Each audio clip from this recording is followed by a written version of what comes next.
Why do so many smart people feel broke just days after payday? One minute, you're celebrating payday, and a couple of weeks later, you're checking your account in a panic. Picture this. You get paid on the 1st and feel flush with cash. You treat yourself a little. A week later, the bills and subscriptions start hitting. You grab a few $5 lattes, see a 50% off sale, and buy something you didn't plan to. Go out with friends. Before you know it, by the 20th, your balance is near zero and you're scratching your head. How did my paycheck disappear so fast? If this sounds familiar, you're not alone. A survey found 77% of Americans would struggle financially if their paycheck was delayed by just 1 week. Living paycheck to paycheck is incredibly common, even among high earners. The reason isn't that all these people are irresponsible. It's that there are invisible spending traps working against us. These psychological and lifestyle forces make us overspend without realizing it. Let's shine a light on them and see how they can drain your money by mid-month. Lifestyle creep, upgrading your life, emptying your wallet. The first trap is lifestyle creep, aka lifestyle inflation. This is when your spending increases whenever your income increases, and you hardly notice it's happening. Get a raise or bonus, and suddenly you're booking nicer dinners, moving to a pricier apartment, or buying gadgets you used to skip. Bit by bit, yesterday's luxuries become necessities, and that extra income gets eaten up by new expenses. As one financial planner warns, as income rises, so does spending. On nicer apartments, bougie vacations, and yes, the $400 masticating juicer. Without clear financial priorities, lifestyle creep eats what should be your progress and savings. Lifestyle creep is sneaky because it feels like you're just rewarding yourself for earning more. But you can end up with no more savings cushion than before. Even households making $150,000 have found themselves living paycheck to paycheck. Not because they don't earn enough, but because every raise and bonus vanished into a higher standard of living instead of boosting savings. One expert put it bluntly: most people living paycheck to paycheck don't have an income problem. They have a spending and priority problem. In short, if you don't deliberately save or invest that extra income, lifestyle creep will ensure your expenses swell to consume it. Anchoring bias, the sale sign scam. Have you ever felt compelled to buy something just because it was on sale? That's the anchoring bias messing with you. Anchoring is a cognitive bias where the first price you see becomes your reference point, warping your sense of what's a good deal. Stores exploit this all the time. For example, a jacket is listed at was $300, now $150. Your brain latches onto that $300 anchor. Suddenly $150 seems cheap for a jacket, even if $150 is more than you intended to spend. The price drop has anchored in your thoughts, and the product seems like a smart buy, even though you hadn't planned on buying a jacket at all. Anchoring bias makes us feel like we're saving money when we're really spending.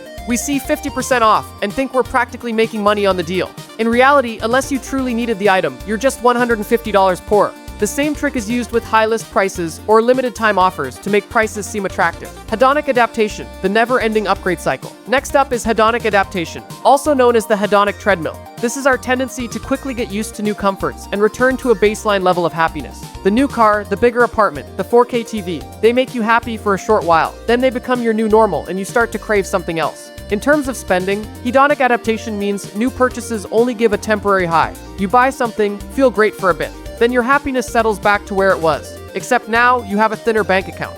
As one writer explained, as you make more money, your spending, expectations, and desires increase at the same rate, resulting in no actual gain in happiness. We end up on a treadmill, earning and spending more, but feeling no richer. This helps explain why even after a raise or windfall, you might not feel better off. You adapted to the extra income and probably spent it, so it didn't improve your financial security for long. Hedonic adaptation fuels the urge to keep up with others, or with our own new standards. It's a trap that can keep you spending every extra dollar in search of a satisfaction that always resets.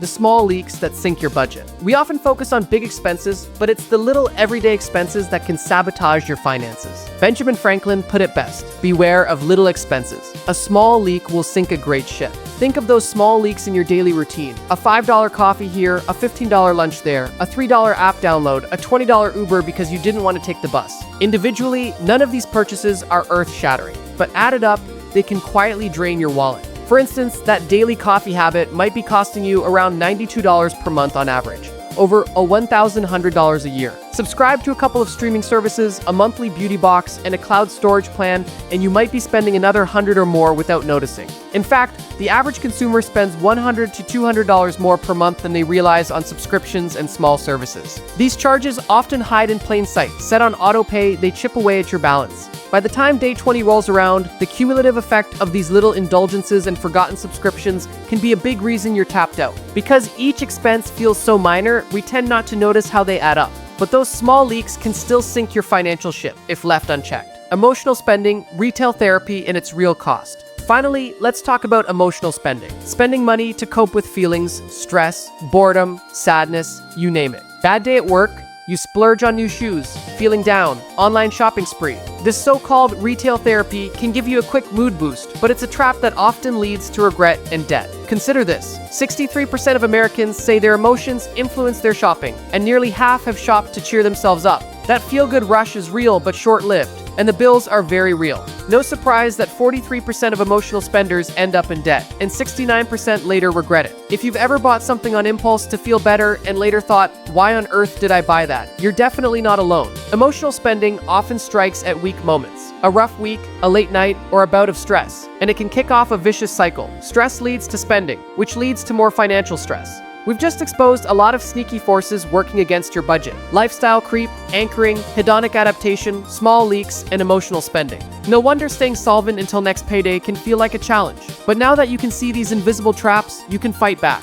It's time for some money tricks and mindset hacks to keep more of your cash in your pocket all month long. Breaking the cycle, how to outsmart the spending traps. 1. Pay yourself first. Automate savings. On payday, before you get a chance to spend, move a chunk of money into savings or toward debt. Automate this transfer so you don't have to rely on willpower. This forces lifestyle creep to compete with your goals, and your goals win.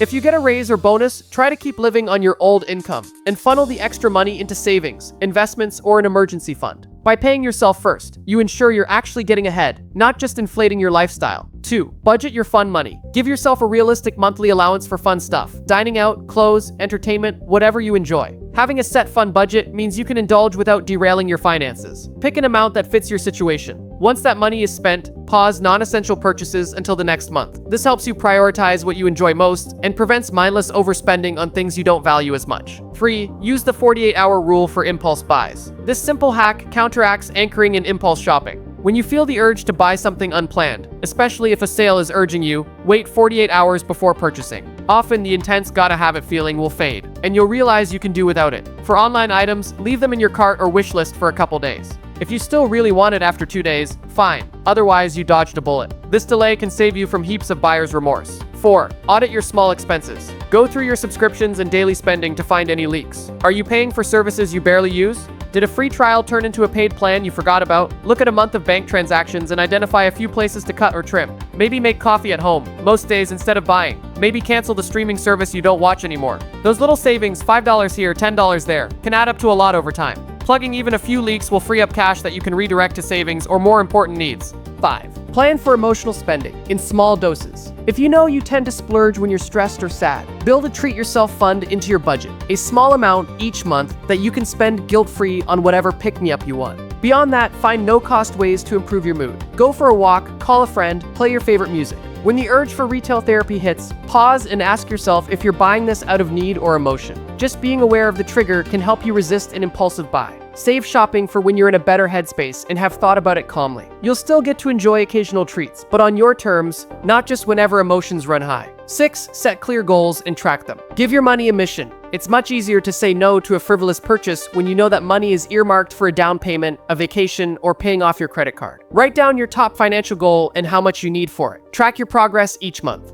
Experts say having specific goals and a plan is key to breaking out of the paycheck to paycheck cycle. When you skip an impulse purchase because you'd rather put $50 toward your goal, celebrate that win. Keeping your eyes on the prize turns saving money from a chore into a source of motivation. In conclusion, if you've been feeling broke by the 20th, now you know why and you can fight back. With a few savvy changes, you can stretch your paycheck much further instead of watching it evaporate. Keep lifestyle creep in check, don't fall for sale tricks. Remember that more stuff won't automatically make you happier. Watch those little expenses and mind those emotional splurges. Imagine reaching the end of the month with money still in your account and far less stress. That's not a fantasy, it's what happens when you take control and make your money work for you. So next payday, put these tricks into practice and start breaking the broke by the 20th cycle for good.